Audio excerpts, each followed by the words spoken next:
And now, on with the show.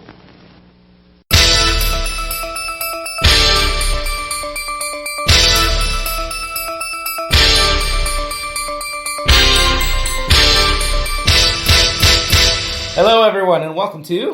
We're watching here! We're watching here!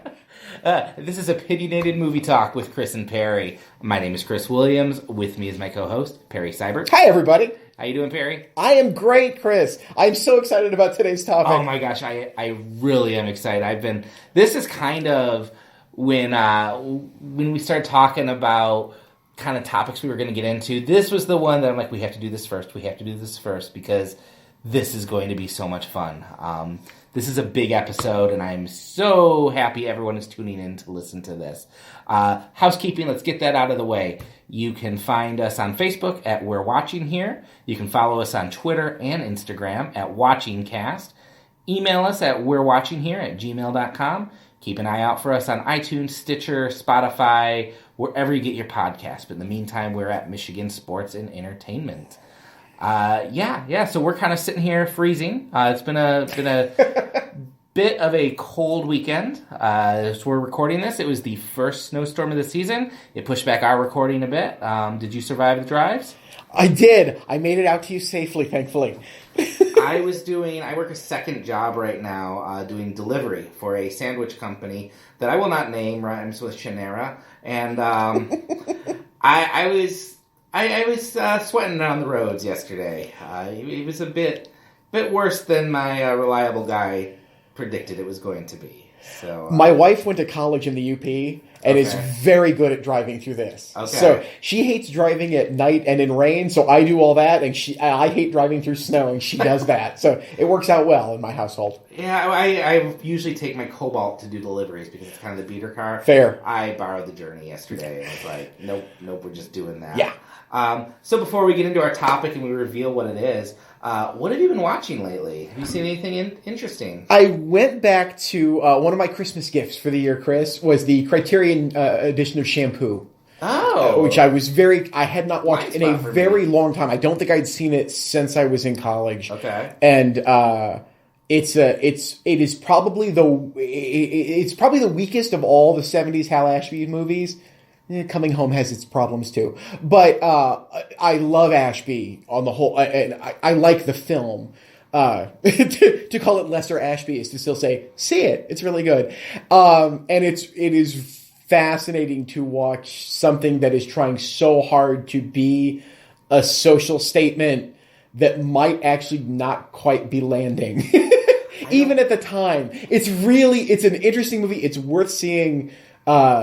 If for no other reason than it's one of the handful of films that Warren Beatty has shepherded through from beginning to end. It was very much his movie as much as Ashby's or Robert Towns, who co-wrote it with Beatty. And it's sure interesting. And I don't want to call it a 70s artifact. That makes it sound less interesting than it is. That's my favorite period of American film is the 70s, and Shampoo is just one of the important works in that decade. Hal Ashby is a really bad blind spot for me. One of the reasons I want to do this podcast is to get into those blind spots. I think the only Hal Ashby I have seen is he did Harold and Maude. Yes, right? he did. Okay, and I have seen Harold and Maude. Okay. I really like Harold. Well, if you've only seen one, that would be the one to see. Okay. He's going to be one I need to catch up on. So what we'll have to do is down the road schedule a Hal Ashby episode so that I can just that's a pretty wonderful filmography right there. It sounds great. And Shampoo, is that Warren Beatty? Julie Christie, a very young Goldie Hawn. Okay. It's something. It is worth seeing. Not that you need to shut down your life and get to it right away. About a hairdresser, right? Yes, on the it's election night 1968. But made in 1975. Okay, so this was remade as You Don't Mess with the Zohan, right? Which is not a blind spot for me. I have seen You Don't Mess with the Zohan. It's one of the few Sandler films I could actually sit through again. I would agree with that. Well, mine is not as well. No, mine is just as good. Yeah, I am a big fan of the movie I was watching recently. So I'm writing a series at MichiganSportsAndEntertainment.com right now. Every Friday we do retro reviews, and one thing I'm doing throughout this year, not every week, but every few weeks, I'm going to do a film from 1999, and for reasons we'll get into in a minute. Well, it kind of synced up with the release of Glass, and I didn't really want to go back and rewatch Unbreakable because everyone's writing their Unbreakable takes. So I was like, well, 1999, Shyamalan has a new movie coming. I should go back and rewatch The Sixth Sense. And I gotta tell you, that movie is damn good. I was surprised. I think people talk so much about the twist in that movie. And how, you didn't see it coming, and does it hold up? I could have cared less about anticipating the twist or looking for it. It is a really... it's a rare emotional story from Shyamalan. I really like it, and Haley Joel Osment is so good in that movie. I think it might be my favorite child performance, aside from maybe Haley Joel Osment in AI.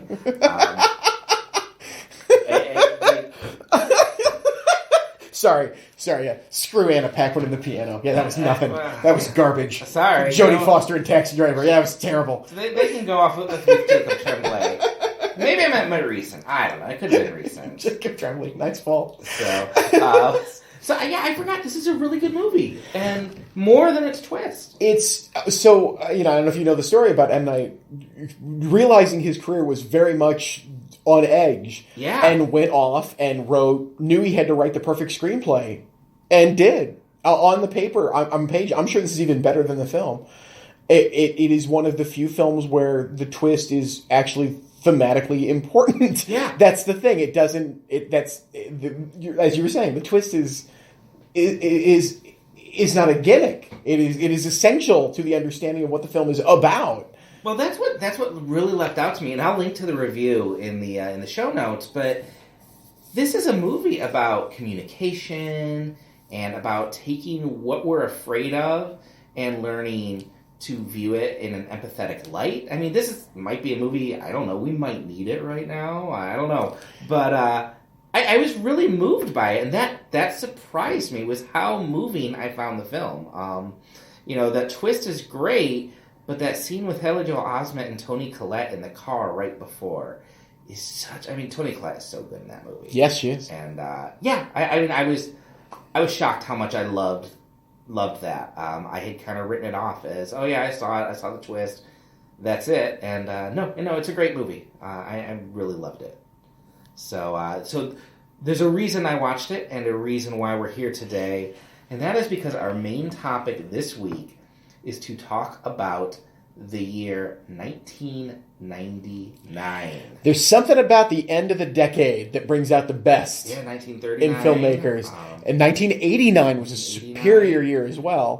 What happened in 2009? Was that a good one at all? I don't know. I can't think of anything offhand. Because I know 2007 was great. 2004 was really great too.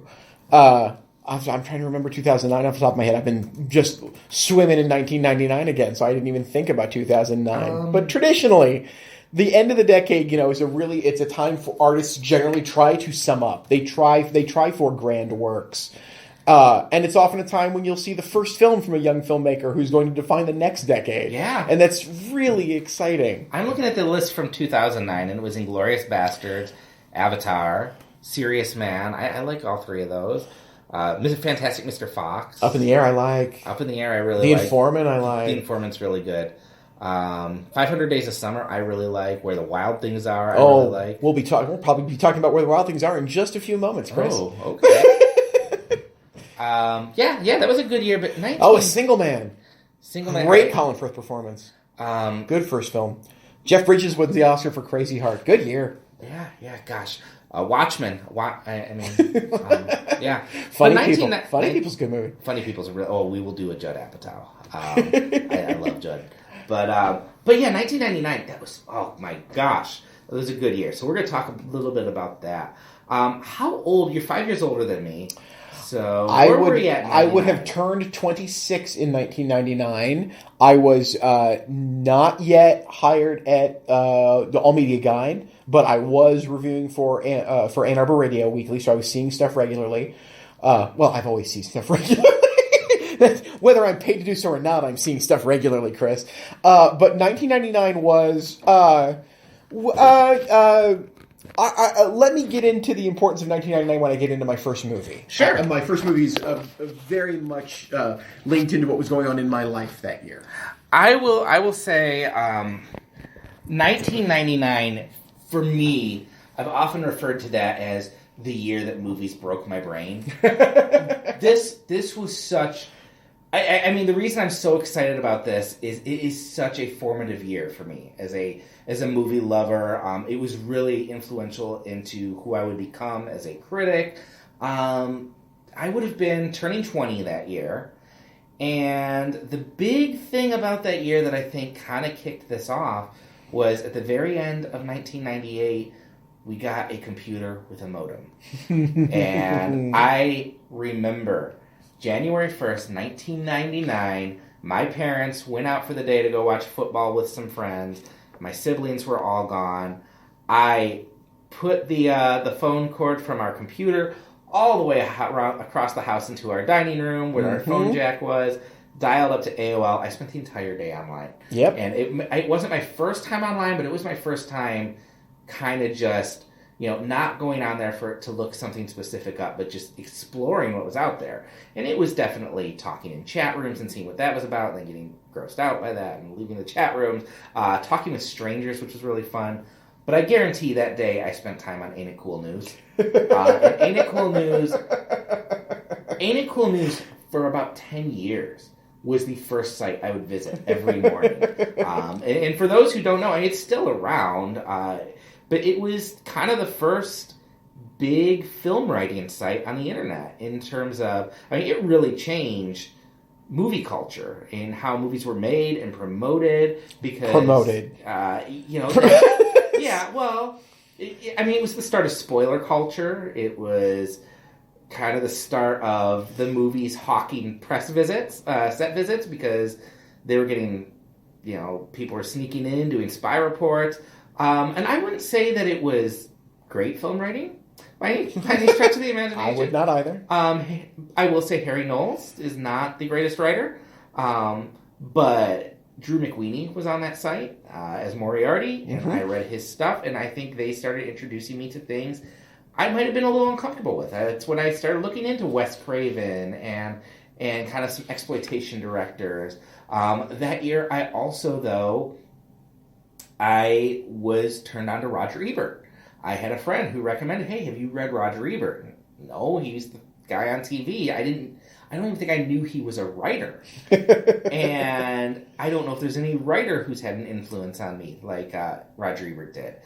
All his reviews were online every week at the Sun-Times website. Yep. And that was a much better education to film than Ain't It Cool News. And so I would just spend hours devouring this, arguing in chat rooms about movies. I moved from community college into university that year, so I was starting to think about, okay, well, I'm getting a degree in journalism. Maybe I'll minor in film studies, because maybe down the road, maybe I'll become a film critic. Maybe I'll dabble in that. So this was such an influential year. I was kind of starting to feel my way out of the protected... don't watch anything with nudity, don't watch anything with violence that I had grown up as. And that just made this a really great environment to be taking in the movies of this year. This is a hallmark year in movies. And gosh, we said we'd limit it to 3, and we will, but we're going to have a hell of a honorable mention section. Yeah, there's going to be a lot of movies talked about, just not in a lot of detail, as much detail as I might have hoped for. But we'll get to them. We will. There are a few, and there's a story I can't wait. One of my favorite stories I've ever heard from a celebrity, a C-level celebrity. I am going to retell later in this episode. Nice. Yes, Looking very excited about this. How did you pick your list of your the films that maybe meant the most to you in 1999? Did you have kind of a rubric for that? So I remembered my 3 favorite films from that year at the time I made my list for the 10 best for the year. Okay. And I knew that one of them would be on my list for sure. Okay. That I would have to talk about, because it will be the first story we talk about in just a little bit when I get to this. And the other two... so the other 2 of my 3 favorites from that year, one of them I figured you were going to pick. So I decided I definitely wasn't going to talk about that one. Okay. And then the third one, I will tell you right up, was actually David Lynch's The Straight Story, which I have not seen in a very long time, and so for that reason was reluctant to talk about it in any great detail, and didn't want to go back to revisit it in the time I had since I decided that and we were recording. But I need to, and I do think it's a great film. But I ended up picking. I picked, like I said, I picked one of the films that I truly do love from that time. That means a great deal to me and has stuck with me more than any other film from that year, probably. I picked the film that I think was the greatest precursor to a talent that would continue to flower. I picked the best first film from 1999. And, right up until we started talking about this, I wasn't sure what my third film was going to be because I got a list of 20 to choose from here. But I think I'm going to go back and pick a film that just doesn't get enough love. Sounds good.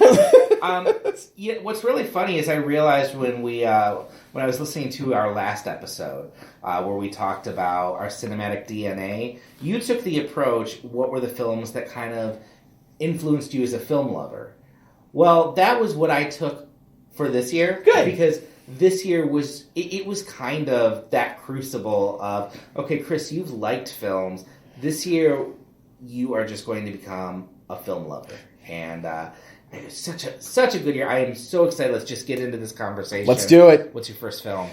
So my first film requires some backstory for me and where I was in my life at that point. Okay. So in late November of 1999, my first child was born. My oldest daughter, Emma. Okay. 5 days later, my mom passed away. Okay. After a very long cancer battle. I learned during that time my emotional response was surprisingly even keeled because I was very excited to become a dad. This was not a source of stress or worry in the slightest. This was I couldn't wait. I was so excited for this and happy for this. And my mom dying was horrific. Yeah. I could not get too high about one and I could not get too low about the other. They were constantly sort of pulling on each other. Yeah. And it was a few months after my mom's death that I had a real, truly sort of emotional catharsis about it. But I am not one that is prone to cry at movies. I don't know what that is. I don't know. I'm not claiming it's some manly I don't cry thing. It's not that. I don't know why they don't move me like that. Yeah. They don't move me to the point that I actually tear. So, but there were 3 movies that came out within the 4 weeks after my mom died and Emma was born that were profoundly emotional experiences. And I'm not claiming that they're all great films. I like them all. I would argue that 2 of them are great films. But regardless, and so I just wanted to give a quick honorary mention to the other 2. Sure. One was Toy Story 2. Oh, yeah. If only for When She Loved Me, which is a just heart exploder of a song. Oh, yeah. On your happiest day. Seeing it in the mental state I was in was really very difficult. Yeah. And difficult in a good way. I mean, it was very moving beyond what I'm sure the people at Pixar had in mind. And I also loved it because it was I think it's so much better than Toy Story. Toy Story 2 is, I would clarify as a perfect movie. It's great. And for the same reason, Jesse's song, I cannot watch that with my kids. I will lose it. It's rough. That's worse to me than the first 10 minutes of Up. I agree. Still, I mean, I leave the room when Up starts, but and I love Up. But Toy Story 2, yeah, God, that's good. The other one like that was the other honorable mention for me was Milos Forman's Man on the Moon. Oh, another one I like. If only for the scene at the end where Andy Kaufman makes the pilgrimage to, is it Mexico? I forget what country he goes to because he's been told there's some miracle witch doctor cure and then sees the fake. And starts laughing. Yes, that was a very healthy and healing moment for where I was after what I had been through. I think I know what your third is going on. But my third is the first of the 3 films when asked to pick, and that is Paul Thomas Anderson's Magnolia. Okay, yeah. Which would be a profoundly emotional experience at any point in anyone's life. It is a wrought film emotionally. It is difficult to sit through. I recently had the joy of sharing it with Emma, with my oldest. Who is disturbed by all Paul Thomas Anderson films. She likes them, and they're very difficult for her. She says, he warps my brain. Yeah. He warps my sense of perception after I'm done watching his movies. Punch Drunk Love was not a pleasant sit for her. No. Not nearly as much as it was for me. But anyway, I digress. Magnolia is the kind of film that can go very, very wrong very, very easily. I can understand why people may not take to it at all. Mm-hmm. I get it if you just can't allow yourself to go where that film wants to take you. I understand that. I don't think that's anyone's fault. I get that entirely. But I'm one who generally likes... I tend to love the small, perfect film rather than the large, messy film. Not that I don't... I love both. There's nothing... Yeah. It's just a preference I lean towards. This is a large, messy film that I adore. It's good that Paul Thomas Anderson has made both kinds of films. Exactly. It's one of the reasons he is par excellence in my book. He's so gifted. And it is fun to hear him talk about this film as the one film he truly feels he didn't have a handle on, that he did lose control of. And all the films have been overly controlled since then. And I kind of miss this Paul Thomas Anderson. I miss this Paul Thomas Anderson making a giant scream, just an emotional cry for a hug. That's what this movie is. It's a 3-hour giant primal scream of a hug. It is a melodrama in the truest definition of the word. The word means drama with music. That's what this is. It is almost wall-to-wall music along with all of the incredibly... over the top is dismissive, just very big emotions that are on display in every scene of this movie. If you have never seen it and are interested, I highly recommend the great hour-long making-of documentary that appears on the original DVD release. So they haven't carried that over? Or? I don't know. I don't know what version of it still exists. Okay. There's a great scene where William H. Macy is telling a story about the first time, and Macy takes no crap from anybody. Is this your C-list celebrity? This is not. No, Macy's really definitely not C-list. Yeah. But I didn't even know I was going to tell this story. I didn't think about this until we started talking. Macy tells a story about he got the script and he read it, and Paul calls me and he says, "Well, what do you think of the script?" He said, "I told him, Paul, it's great. It's really long." And there was this pause, and then Paul Thomas Anderson went, "Fuck you, this movie's perfect. It's 3 hours long. I'm going to make it. It's going to be goddamn fantastic. It's not too long." And he's like, "Well, okay." And he said, "I knew Julianne Moore got the script too, so I called Julianne Moore." And I said, "Julianne, you get the script?" She said, "Yeah." I said, "You read it?" She said, "Yeah." I said, "What'd you think?" She said, "It's great. It's long." And that pretty much sums up the movie to me. I'm like, that's exactly right. It is the film Paul Thomas Anderson needed to make at the time that he made it. I have not seen Magnolia in years. I saw it shortly after it came out on VHS at that time. I remember I had to go rent the 2 VHS recording. But I remember people were warning me away from it. Like, that's it's weird, Chris. It's really weird. There's frogs. And I remember, I think I had the same feeling you did, that it's messy. It's long and sprawling, but I liked that. And I remember it gets that Amy Mann sing-along. Yeah. And just tears. Coming down. And he claims that happened when he wrote it. When he wrote that scene, he got to that, and he said he was crying uncontrollably while writing this montage. It's so good, and then it might be Tom Cruise's best performance. Oh, not might be. It's it is the finest work of Tom Cruise's career. And it has been on my list of, I need to go back and rewatch that, because I remember I loved it. I saw it before I saw Boogie Nights, so I had no clue anything about Paul Thomas Anderson. Okay. That might have been my first Paul Thomas Anderson, because it definitely was not Punch Drunk Love. Yeah, it might have been my first, and that's a weird start, but it is a great movie. That's a good pick. I like that one a lot. It's a beautiful movie. It is a film that it is a film. It's a film. I'm not surprised you love. It's a very moral film. It's a film about how to respond in life. To life. It's really great. Yeah. It's such a shame. Nothing happened with Paul Thomas Anderson after that. He just kind of disappeared. And, yeah. It is weird to go back, though, and think about Boogie Nights and Magnolia, and then realize he had those in him, and he also had the Phantom Thread in him, which is a movie that I had no interest in except his name.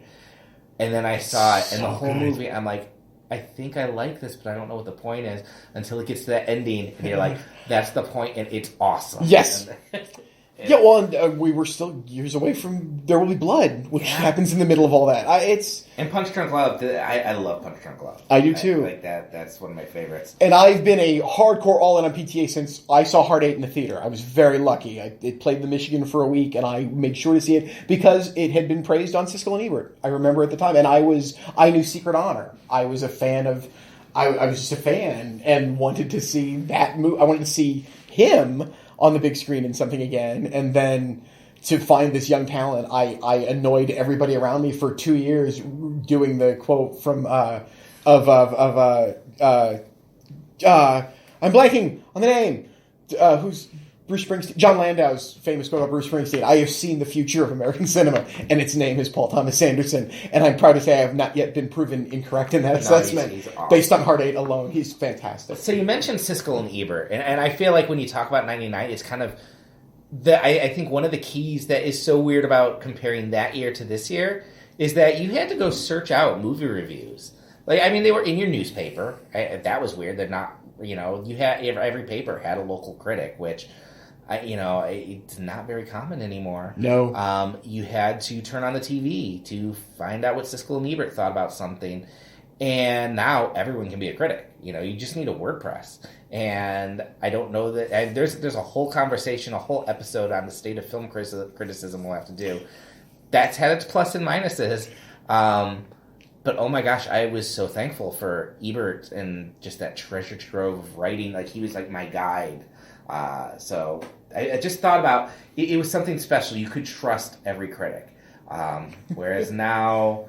I mean, you had critics who you trusted their background. You trusted that they loved the movies. And it wasn't just fanboying, where that's a lot of criticism today.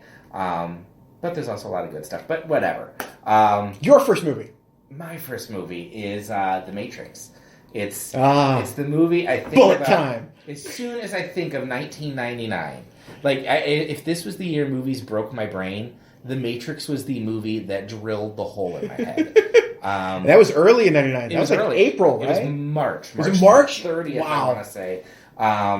Because it was not... Like, when you went into 1999, the movie everyone was already thinking about, and it's going to be the huge hit, it's going to be the greatest movie ever made, was Star Wars Episode 1, The Phantom Menace. Everyone was anticipating that. No one was thinking about some weird hacker movie from the guys who had made Bound. Exactly. And I don't even think I was looking forward to it. I saw the previews. I remember distinctly making fun of the previews and being like, oh, it's Keanu Reeves and he's moving slow, which that's twice, because I also remember saying, oh, it's Keanu Reeves and they killed his dog. That'll be good. And so I really can't judge my reaction to Keanu Reeves. Don't discount what Keanu can do. But I went to go see The Matrix because it was getting good reviews, good word of mouth. So I went and saw it on a Saturday afternoon, and my brain exploded. It still is a great action movie. It was a landmark of action. It was everything I wanted as a 19-year-old boy, which was a lot of guns, women in leather, things blowing up, computers. But I think what really surprised me most was how much time I spent thinking about the ideas in the movie after. Because I was not a sci-fi guy. I grew up thinking sci-fi was nerdy, Star Trek stuff, or kind of just fantasy fun Star Wars. I didn't know good sci-fi was you also smuggle in ideas with all this. And so I go in there and I'm this, kind of repressed Baptist kid, and all of a sudden they're speaking about predestination and, the meaning of the universe and having these very philosophical talks in between gun battles. And I really was like, I did not know sci-fi movies could do this. I did not know movies did this, that they could be entertaining and thoughtful and have all these ideas. I have never smoked pot, but we would stay up till 3 a.m. debating The Matrix. We didn't need pot; we had The Matrix. With me and my church friends, like that was a movie that actually caught on in the Christian community because we all thought, "Wow, they're talking about Christianity." Well, no. When you wait and watch The Matrix, they're talking about everything. Exactly, everything makes it in. I'd argue it's more Buddhist than Christian, but the fact that this movie was smuggling in all these ideas. And the sequels can do what they do. I haven't revisited them in years, but it is such a good movie. Aesthetically, I think it was just cool. Like I remember people would ask, "What do you think of The Matrix?" It's cool. Like that defined what cool was. You get a techno soundtrack. I mean, dated, but you get a techno soundtrack, some sunglasses. It was cool, but it was smart. It ruined me for empty entertainment after that, except for Marvel movies, which I love. But, I think the movie's impact, when, Star Wars ended up coming out, it was kind of like a collective shrug. And at the Oscars that year, The Matrix, I think, won more Oscars than Star Wars. I mean, it was like a passing the baton. Passing the baton, the Wachowskis promptly dropped. But yes, they did get the baton was passed. Well, wait. What did they do after that? Well, they did the 2 Matrix movies. Which are terrible. I loathe the sequels. I loathe both of them. I will not. I like Speed Racer. I like Speed Racer too. But it ain't The Matrix. It's not The Matrix. Tom Santilli, if you're listening, you'll back me up on this. I admire Cloud Atlas. I don't know if I like it, but I admire what it's doing. And, the thing is, they might make bad movies from time to time, but I admire their moxie. Cloud Atlas is the big, messy film that I do not like at all. It's no Magnolia. So, yeah, that was The Matrix. That's the true. That was The Matrix. I love The Matrix. I haven't seen it in a few years. I do for a revisit. But, I loved it. It was big for me. I haven't seen it in a very long time. I remember, too, how much of a surprise it was. It was... Well, until The Sixth Sense, later that year, it really was the big surprise that year. No one expected it, like you were saying. This was... You don't schedule that movie to come out in March if you think it's going to do the kind of business that movie did. I mean, and now you do, because now the movie's out throughout the year, and, Black Panther comes out in February and cleans up. But, that was dumping ground. That was, let's get this out of the way of Star Wars, and just let it languish. And it's funny how often that happens with Keanu Reeves. He's just one of those guys who you write him off, and then he does Speed. And then you write him off, and he does The Matrix. I rarely write Keanu off. Although he is the subject of my favorite weird actor story. Remember that serial killer movie he did with James Spader? I can't remember the name of it. It's 13 The Watcher or something. Something like that, yeah. Do you know why he had to do that movie? No. An associate of his forged his signature on a contract, and it was easier for him to make the movie for 3 months and get paid than to fight to get out of it. He didn't talk about it until the movie came out. He could not say this until the movie came out. As soon as the movie came out, he gave this interview saying, "This is the only reason this movie got made," which I think is amazing and should be a movie of its own. Whoa! Exactly. What's your second? My second is, so this is my film that I wanted to pick for picking an artist who made their first film in 1999. A film so good and so singular, and that had such a just a voice like nothing else. A film that is just as weird today as it was 20 years ago. A film that would have worked 20 years before it. Honestly, just the same. You'd had to pick a different name in the title, but it's Spike Jonze's Being John Malkovich. Oh yeah, which is an amazing piece of work. However,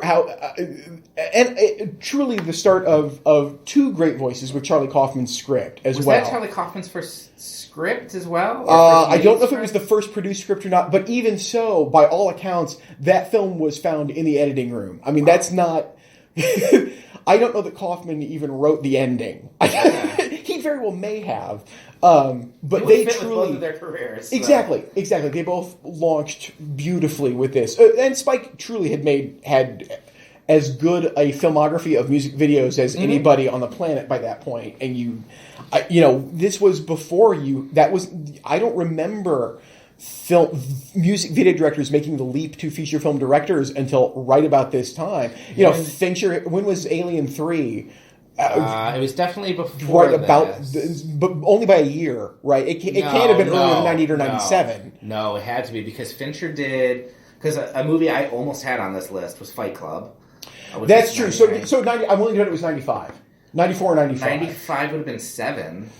Oh, that's true. Which is so it's just before. So yeah, so it's got to be 93 or 94. But, I mean, same time frame. I mean, Michael Bay about the same time frame. So yes, Being John Malkovich. If you've never seen it, oh boy, are you in for a treat.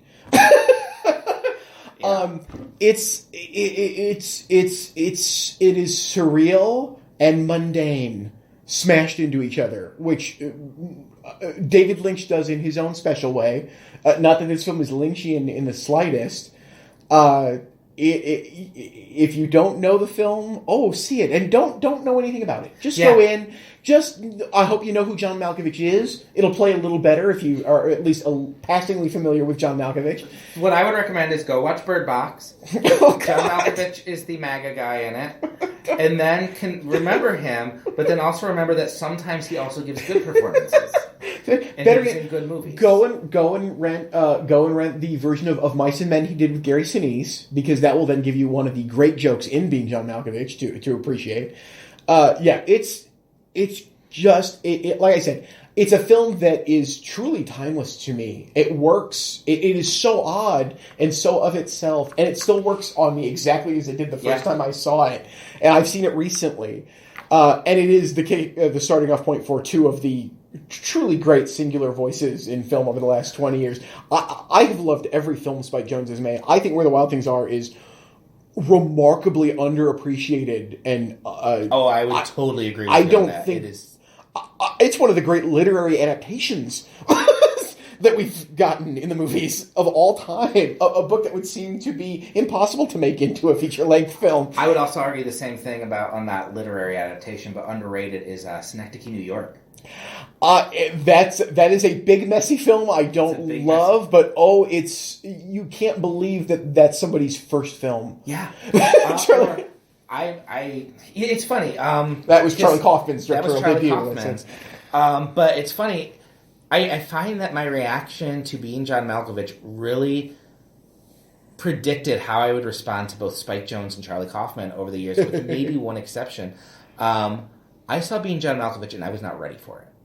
I was not at a point where this was a movie I was ready to process, because I didn't understand it. But it was the more I thought about it, it crawled into my skin. I was like, this is not about, deep things like The Matrix is. This is really burrowing deep and asking, it's literally the best films. I really believe the best films prompt you to ask questions. They don't answer your questions. They bring up more questions. And you leave that movie with a billion questions. And it is so good, and I mulled over it, and it really stuck with me. And then through their career, I feel like Spike Jonze I warmed up to pretty quickly. I did like Adaptation when I saw it. Actually, all his films. I think Charlie Kaufman was the one I was usually a bit hesitant on, and then the more I would think about it, I'd be like, my reaction to that movie is because it's a great movie, but the things he's saying sometimes make me feel bad. I did realize, he didn't direct Eternal Sunshine, but no, I did walk out of that one kind of bowled over, this is one of my favorite movies. Yeah, it's great. But Synecdoche, New York, that one had to sit with me for a bit. And that's a movie that I had just to accept that there might not be answers. Yes. Anomalisa. We saw Anomalisa at a Critics' Day. We did. And I remember they asked me about it, and I'm like, I don't know if I like that. I didn't like that movie. That made me uncomfortable and depressed. And that movie did not leave my brain. And it ended up on my top 10 list that year because it just works. And I would argue, I think Her might be my favorite movie of this decade so far. Oh, okay. I love Her. I think that's a great movie, and it really inspired my love for Alexa. And Anything you want to tell me, Chris? Okay, good. Alexa, play some Barry White. When I saw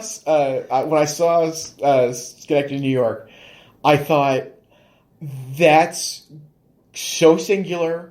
I'm so glad he made it, and I don't understand what he could possibly do next. It felt like someone in their first film had said everything they could possibly ever want to say. I didn't know what he could possibly do to evolve. Everything. I couldn't imagine any world where everything after wouldn't just be a lesser version of that, or a smaller, less ambitious version of that. And then Anomalisa happens, and I was flabbergasted. Not only did he find a way to progress from that, but it's so solid, and so it is the small, perfect film as opposed to Schenectady, which is massive and sprawling and flawed. I love Anomalisa. I like it better than Schenectady, and I don't like it as much as I like Eternal Sunshine. But it's a really amazing, and again, singular piece of work. Nobody else is doing what Charlie Kaufman does, and I'm so glad he's doing it. And that's why it takes him so long to make movies. Exactly, they keep turning them down. No one will fund this. Well, Netflix is doing his next one. Of course they are, because they've got a $1.6 billion to throw around. But I think, moving on with the topic of debuts, my next film is a debut. It is the Oscar winner for that year, actually, American Beauty. And we might have, it might be leading to some thorny areas, because I don't know that we're supposed to like Kevin Spacey films anymore. But if you need to pick one to like, go ahead and pick American Beauty, because I think it's a good film. I mentioned I came from a really kind of sheltered background with in regard to what we watch. You don't watch stuff with nudity. You don't watch stuff with swearing. You don't watch stuff with drug use. American Beauty has all of that. And it's funny, that came out, I think that was a late in year release. That was a fall release. Actually, it was, right? It is, what the interesting thing was, because I remember vividly from watching the Oscar race that year, it was out in early September, which back then was not, you didn't Oscar till late October. Okay. Early September is risky. Traditionally, it's not the prime spot, and they opened it early so that they could get a little bit of word of mouth and maybe some box office. Okay, and it had a lot of buzz out of Toronto, if I remember correctly. It did, because I remember hearing about it, and again, it was probably Ain't It Cool News was starting to talk about it. But then I still, like, I was like, whatever, when you're 20 years old, hearing about a middle-aged man having a midlife crisis is not going to jump to the top of the list. But I was chatting with a friend online, and she had passes to a sneak preview of it.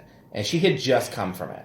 And I swear she spent about 2 hours telling me how great this movie was. And I trusted her judgment. She was the one who told me to read Roger Ebert. So I was like, all right, I guess I have to see this movie. And again, I was kind of conditioned and wired that if a movie wasn't about something that I felt was safe or, maybe a bit fun for the family, I was going to react harshly to it. And I saw American Beauty, and it's, for those of you who don't know, it's about a man who is having a bit of a midlife crisis, and he begins lusting after his teenage daughter's friend, and then hijinks ensue. And wackiness ensues. And yes. I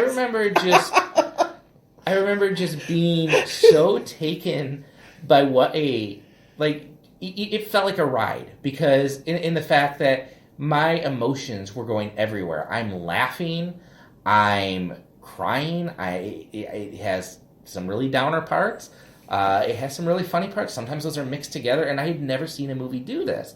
And this had been what I had been told, stay away from these movies. And I'm like, but there's something here. And I went home, and the only other movie I've done this with was Last Temptation of Christ. I went on a 2-hour walk thinking about this movie and realizing, it went back to that Roger Ebert adage, a movie is not what it's about, it's how it's about it. And I was like, this movie has some stuff in it I've been told to stay away from, but what's it saying? And it's actually saying something about America and marriage, and I totally didn't get that at that point, because I wouldn't get married for another 10 years, but it was the first movie that made, there's the sign throughout the movie, look closer. Mm-hmm. And that was the tagline of the movie. And that, cliche as it might be, that's what that movie did, was make me pick it apart and kind of interrogate myself as to what is going on in me that I'm responding to this movie. And I recommended it to everyone. I recommended it to my parents, which was a huge mistake. And, I can only imagine. But, no, they like that one. But, but I really like that. I liked that movie so much that I am terrified to revisit it. I've liked a lot of what Sam Mendes has done in the last few, subsequently. But I am afraid this movie might not hold up for me, and I kind of don't want to have that ruined. I want to have that memory of that movie, but I know I'm going to have to revisit it this year. So I don't think you'll be disappointed. Okay, it really does. The performances are so good. It really, Kevin Spacey that's where the Kevin Spacey persona started taking off. And this, I'm going to give him The Usual Suspects. Okay, it's where it's solidified. Yeah. Actually, it's the only time he broke out of it. Honestly, it's the only time he isn't doing fast talking. I guess a-hole. Really, he's not through the movie. He wants to be. The character wants to be that and isn't that. That's the pleasure. It's the one time that is sort of inverted in that run of his films when he isn't being mopey and cloying. In other films, not in that film, he's fantastic in American Beauty. I have no problem. I think the film's great. I think that it's a great first film, like you said. It is another film like Being John Malkovich that had serious script problems, from what I understand. Oh, yeah. That they completely reworked Alan Ball's third act, and he's a man not good at third acts to begin with. Right. Yeah. And so Sam Mendes knew what to do, was smart enough to get one of the great cinematographers of all time in Conrad Hall, hire him and let him teach him how to be a cameraman. Yeah. He claims to this day he gives Conrad Hall all the credit in the world for understanding how to make a movie. He's a remarkably gifted guy. There is not a single Mendes film I don't like other than Road to Perdition. So I at least like, if not love, all of them. I think he's remarkably talented, and American Beauty pointed the way. We might disagree on Spectre, but I like Spectre. I like Road to Perdition, so I guess that's fair. Balance out. That's fair. Just the performances. I think going back to that. Yeah, I mean, Kevin Spacey is the one we all remember, but Annette Bening is so good in that. And there's a scene between them where they're on the couch and they're kind of rekindling their marriage, and then she freaks out because it's gonna get beer on the couch. It is the most heartbreaking moment. It's a funny moment. But I just remember my heart sinking because I thought, oh, this is going to turn out okay. No. And, it gave us the great career of Mina Suvari, who is really good in that. It's amazing that all of the kids flamed out, and all of the adults who were not well known before that film took off right at Chris Cooper, Allison Janney. It was a jumping off point for so many other people. Well, where has Thora Birch gone? Because I loved her in that movie. And Ghost World. She had a fine career. I haven't seen her recently either. Wes Bentley is the subject of that amazing documentary, if you've never seen it. About Wes Bentley was living with 3 other young actors, had an apartment together, and there was a documentary made about them. At the time American Beauty breaks, he becomes more famous than them, and it's problematic for all the relationships. It's a really interesting piece of work. And he did a great film with Michael Winterbottom called The Claim. And then he shows up every once in a while and stuff.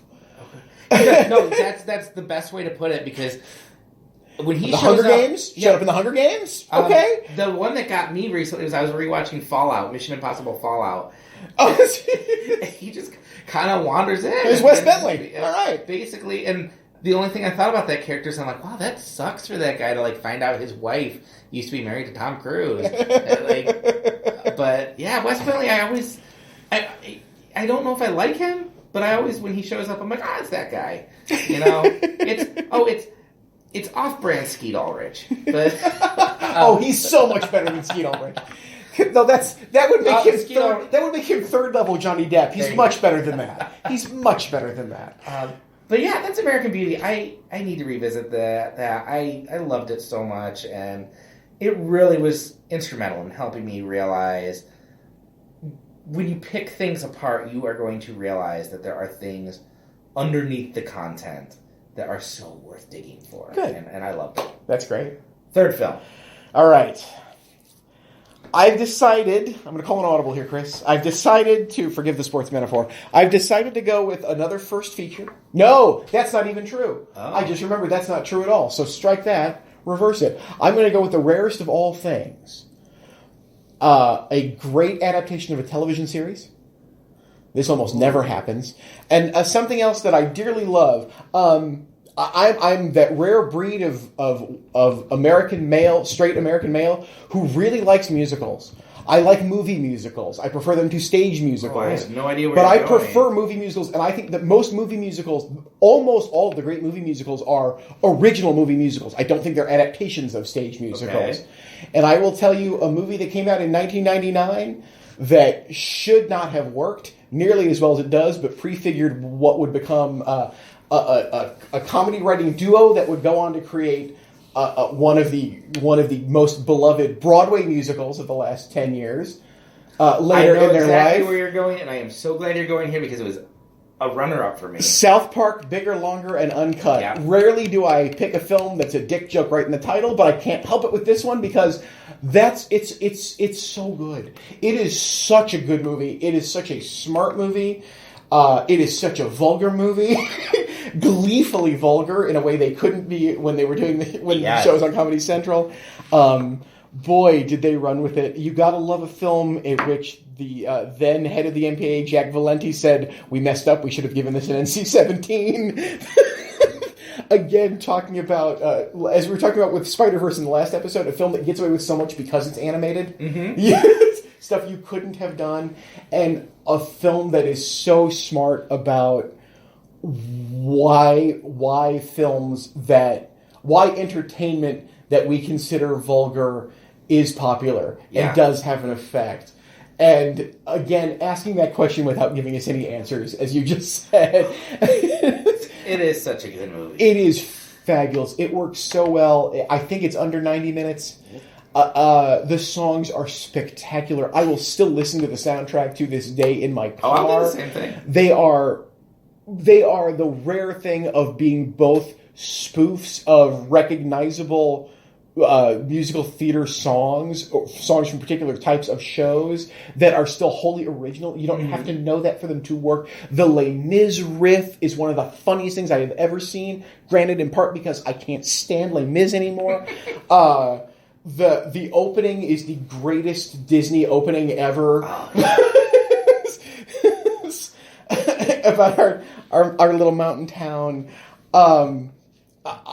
I don't think that I don't believe that that Trey Parker has any sort of coherent political philosophy whatsoever to impart upon the world. If Team America World Police didn't make that clear, and I don't care, because what he's doing in this movie works. It works from beginning to end, and again, it will work today as well as it did 20 years ago because we're still just as messed up on all of these topics as we were 20 years ago. This is another one at the time I was not ready for. I remember my parent. I was still living at home at this point, and my parents didn't really. I was an adult, so they didn't really care what I watched. But there was a rule: we don't want South Park on in our house. Don't put that trash on in our house. So one night while they were gone, I remember I went to the video store and I rented the South Park movie. I remember I watched the South Park movie. I laughed a lot at the South Park movie. I felt so guilty. I ejected that VHS as soon as it was over, popped it back in the case, made a beeline up to Family Video, and turned it back in because I was like, something is wrong with me if I liked that movie. I have since seen it again a couple times. It was the movie that changed my mind on South Park, which was kind of, in my mind, just... it was the crass cartoon. It was funny, but that was it. But it was the thing that got me thinking, no, this might be more in line with The Simpsons. They are saying something. Oh, yeah. And that movie is so brilliant because it invites controversy, and they are playing right into its hands the whole time. And I love the fact that there is a movie that is about people getting pissed off because there's a dirty movie. it just shuts off any criticism you could have about it. And it's so funny. Yeah, those songs, I still, This is a PG-13 podcast, but whatever. I love Uncle Fucka. It's such a great song. It's just so gleeful. See, and I enjoy the extended, because it was done originally on the show. I like the extended 2 minutes of Kyle's Mom's a Bitch. Yeah. Oh, gosh.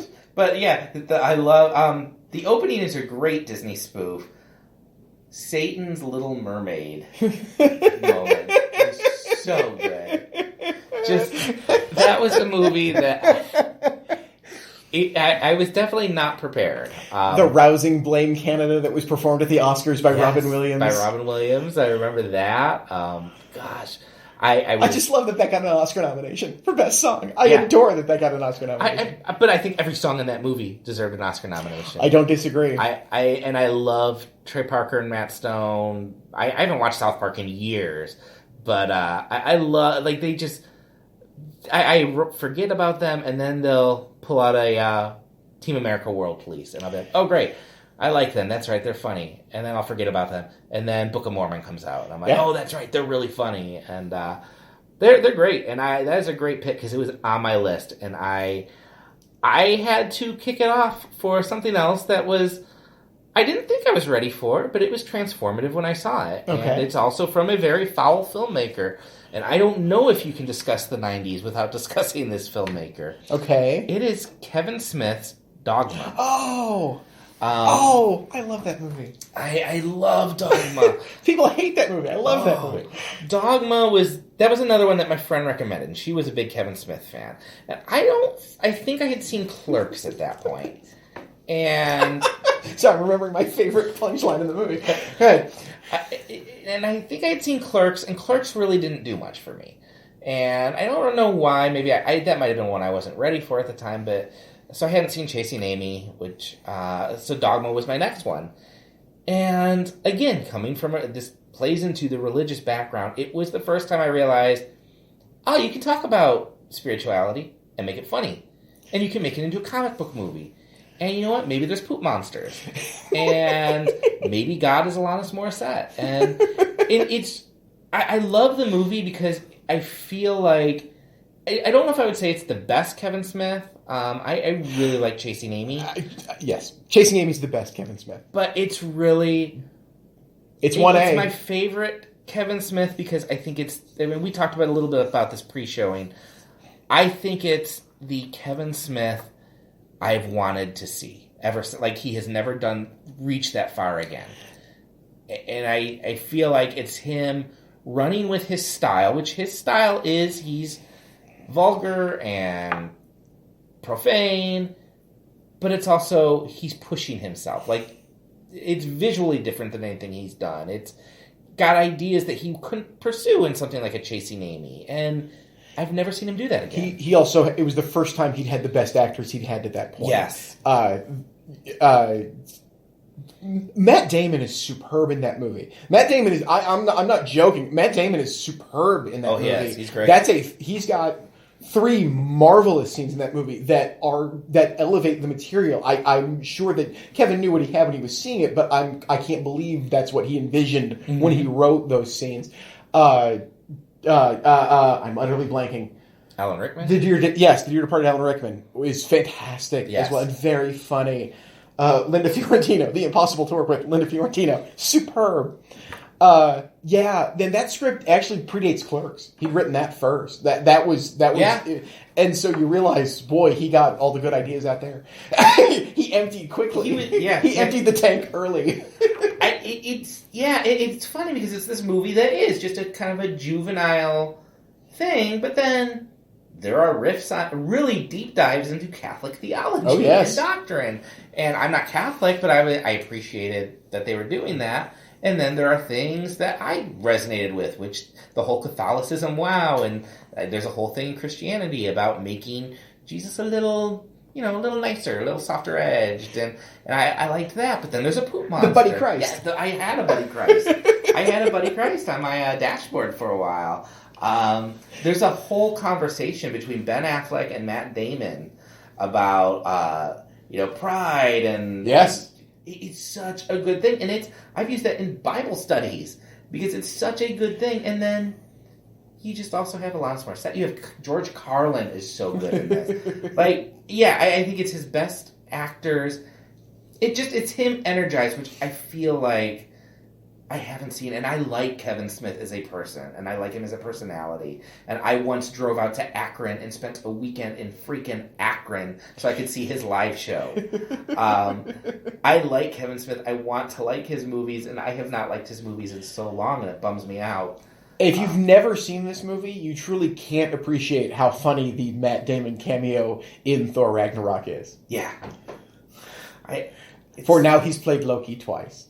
Oh! Yes, no, I think I made that joke when it came out. Gosh, it's so good. It's such a good movie. I miss that Kevin Smith. I do too. I miss him terribly. He went away right after that movie. He did. I stuck with him through. I liked Jay and Silent Bob Strike Back. That was okay. That was okay. I feel like I liked Clerks 2, and then I revisited it, and I did not like Clerks 2. Jersey Girl's awful. Jersey Girl's bad. Awful. With a great DVD commentary track, though. I will admit, it's a very funny commentary track. The movie's terrible. Red State's awful. Red State. If there was ever a movie that I would have been the target audience for, it would have been Red State. Because the whole Westboro thing fascinates and horrifies me. And I've talked to Megan Phelps, and I'm fascinated by that. And how do you whiff that? It's right there. You don't even have to make that satire. And he couldn't make it funny, he couldn't make it scary, and he couldn't commit to his ending. And he wasted John... it's a sin to waste John Goodman. Which he did. He did. And, God. Yes, he did. Poor Kevin Smith. At least he has his podcast. Which is very good. He's actually... I found a nice route as a personality. Yes. And, I will always listen to him do a Q&A, but... I don't know that I'll watch his movies anytime soon. So that's our 3. I know we had a ton of runner-ups. We did. There were so many good films that year. I'm looking at this, scrolling through this list of 20 films that I wrote down, of films I would love to talk about. They're all films I like, but, oh my God, we're talking about great Matt Damon. The Talented Mr. Ripley is 1999, which is a stunningly great movie. Again, with one of the greatest ensembles ever put together. That's a great one. I love The Limey. The Soderbergh film from that year is fantastic. I love Bowfinger. Oh, God. We didn't... Yeah. There's a whole episode. We will do, because I am evangelical about this director, we will do a Frank Oz episode. All right. Which, this is going to be interesting. Okay. But I do love... I'd love to hear someone tell me why the score is good, but okay. No. We might do a Frank Oz comedy episode. Okay, fair. Better. Is the score his only non-comedy? I can't even think. After the score, I stopped paying attention. You know the great story about how Brando hated him, right? I did not know that. Brando so loathed him on the set of the score that he would not take direction from him. Basically, Frank Oz had to tell De Niro what he wanted Brando to do, and De Niro would manipulate Brando doing, and Brando would refer to him only as Miss Piggy. He would only call Frank Oz Miss Piggy on the set. I did see on Twitter, Frank Oz debunks the idea that Brando did not wear pants. Yes, that's... the Virgin Suicides. One of us should have talked about that. Sofia Coppola's first one was... and another great literary adaptation. Yeah. That's a spectacular movie. And there are movies from that year that are not talked about much anymore that I really like. There was a great Mamet film that year, The Winslow Boy. Is really good and the most un-Mamet-y Mamet film. If you think you don't like David Mamet, I encourage you to check out his remake of The Winslow Boy. It's excellent. The War Zone, Tim Roth's only directed film. It's really strong. Sweet and Lowdown, which until Midnight in Paris was the last close to great Woody Allen film. A brilliant Sean Penn performance. That's a really good piece of work. The Muse, really good Albert Brooks film. Go is that year. Doug Liman's Go. Which is one of the great Pulp Fiction knockoffs of all time. I had Three Kings. Three Kings is spectacular. I love Three Kings. That was another formative one for me too, because that one I remember going and everyone was complaining because he plays with the color in it. I remember. Yes. And no one understood. I remember they put a warning on the VHS, hey, this is intentional. Don't adjust. And I thought it was brilliant, and I loved. It was such a weird movie. He has that kind of the bullet that goes in, and yes, you cut inside to watch it. Yeah, you see the bile going. The sepsis. Cow. I miss that. Spike Jonze, a great Spike Jonze performance. Great Spike Jonze performance. Why am I blanking on the director? Because David O. Russell. Yes, David O. Russell. Where is that David O. Russell? Oh, I'm okay. See, that David O. Russell hit a dead end. And I'm real good with the more recent David O. Russell stuff too. I think they're both very interesting and very different periods. I just miss how much Three Kings impressed me, and I've liked his stuff, but I've never loved his recent stuff. Fight Club. I had Fight Club. Here on the we list. switch. I love American Hustle. I love American Hustle. See, I'm not big on American Hustle, and I love Silver Linings Playbook. I do like Silver Linings Playbook a lot. I like The Fighter quite a bit. I like The Fighter.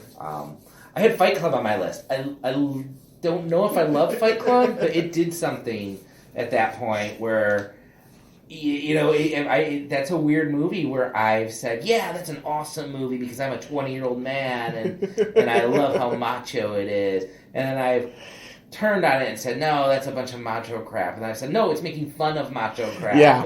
And I love that movie, and I think that might be it's probably not the best Ed Norton and Brad Pitt, but it's my favorite Ed Norton, Brad Pitt, and Meatloaf. I like Fight Club. Fight Club to me, even at the time, struck me as this is a film that it's the same reaction I had to Kubrick's A Clockwork Orange, in that this is a film that any smart 16-year-old should love and any smart 22-year-old should have outgrown. You can still like it, but you can't mean it and love it and take it to heart anymore. You should know better by that point. I will say, if you ever run into someone who has the poster for this movie on their dorm room wall, run. No good can come of that. Iron Giant was this. Election. God, Election. Election's a fabulous movie. That was not Alexander Payne's first one. No. But Iron Giant. It was his last great one, though. Yeah. Gosh. Yeah, I mean, it's such a good year. I'm sure there are ones we're leaving off. So please, write to we'rewatchinghere@gmail.com or visit us on Facebook and Twitter. Show us what we missed. Yes, indeed. I know there are things that are not on this list. I even tried to think, what were the worst movies made in 19... Blair Witch Project was that year. And I'm not saying that because it's the worst. I'm saying that's just another... That was just the kind of year it was. There was great stuff going on all year long in the movies. It was a stunning year. Yeah, Austin Powers, The Spy Who Shagged Me. I like that movie. Which I obsessed for that. So I was convinced Austin Powers was my favorite movie for the first 5 years after its release. So before we go, what are you looking forward to? What's coming out in theaters? What is coming out in theaters? I can't even think of anything. Why can't I not think of anything? I am blanking utterly. I've been so wrapped up in watching, and again, we recorded this in late January. Yes. You're probably hearing it in about mid-February. But I've been so obsessed with watching Netflix position itself with Roma and how they're going to deal with their first real big-time serious Oscar contender, because I'm very curious, not only how Roma does, because I think it's absolutely a stunning piece of work and one of the great films of the decade. I'm real curious to see what The Irishman ends up looking like and how that's distributed to theaters, the Scorsese film later this year. So that's way, way off. I know I shouldn't be looking that far ahead. I should be looking at what's coming out in February and whatnot. You're going to see Netflix throughout the year. Exactly. I'm curious to see what groundwork gets laid for that. Well, my pick for the movie I'm looking forward to, I kind of picked this because I know you're going to hate this one. I am really looking forward to Lego Movie 2, the second part. You are one of the rare people I know who hated the Lego movie. Do hate the Lego movie. And to be fair, I really liked the Lego Batman movie. I hated the Lego movie. I love the Lego movie. And I'm really curious to see if I don't have a good feeling about the second one. I feel like Lord and Miller aren't directing, but they didn't direct Spider-Man either, and that was pretty great. I love that whole Lego movie, just the way it was breaking down and kind of running over the hero's journey and throwing it in the trash a little bit, and it's just so weird. There was no way a Lego movie could work for me. And then it did, because it gets into the brain of a 7-year-old boy and just ping-pongs off. It like watching my son play, I'm like, yep, that's the Lego movie. So, what didn't you like about it? I'm curious about that.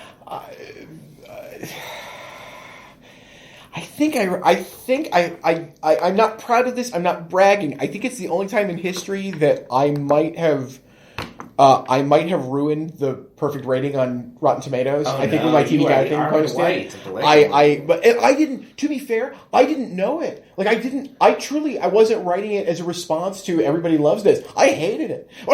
so I'd have to go back and read the review again. I remember just being. I found it so aggressively a commercial that I couldn't get past it. It was, and I found it so. I found it. As charming as it might be to be inside the head of a 7-year-old boy, I found it problematic being inside the head of a 7-year-old boy. I found it so dismissive of the women. I find it so it's the same reason I hate Daredevil.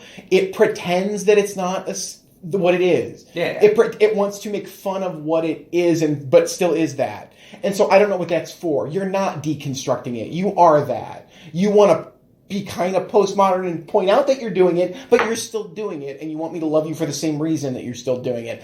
I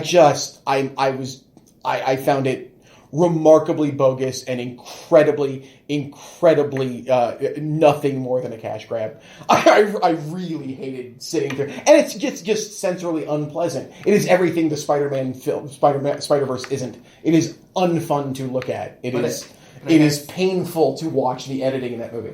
But it has Unikitty. Great. It's got good cutback. I'm not saying there aren't individual funny things in it. But, I don't need to sit through all that again. And I really lost it when the serial numbers of the Lego show up on the screen. I'm like, oh no. It took all I had not to just yell a giant fuck you at the screen when that happened. I really, really hate the Lego movie. You can email Perry. Send the hate mail to Perry Loves Film on Twitter. And you can find me on Facebook and unfriend me if you feel the need to do so over the movie. And if you do so over the Lego movie, I'm very sorry. You can find me on Twitter at Mere Christianity. You can find me on Facebook, also at Mere Christianity. You can find us on Facebook at We're Watching Here. Find us on Twitter and Instagram at WatchingCast. And email us at we'rewatchinghere@gmail.com. We will be back in a few weeks. We will be talking about the career of Mr. Robin Williams. Looking forward to that. Until then, nanu nanu.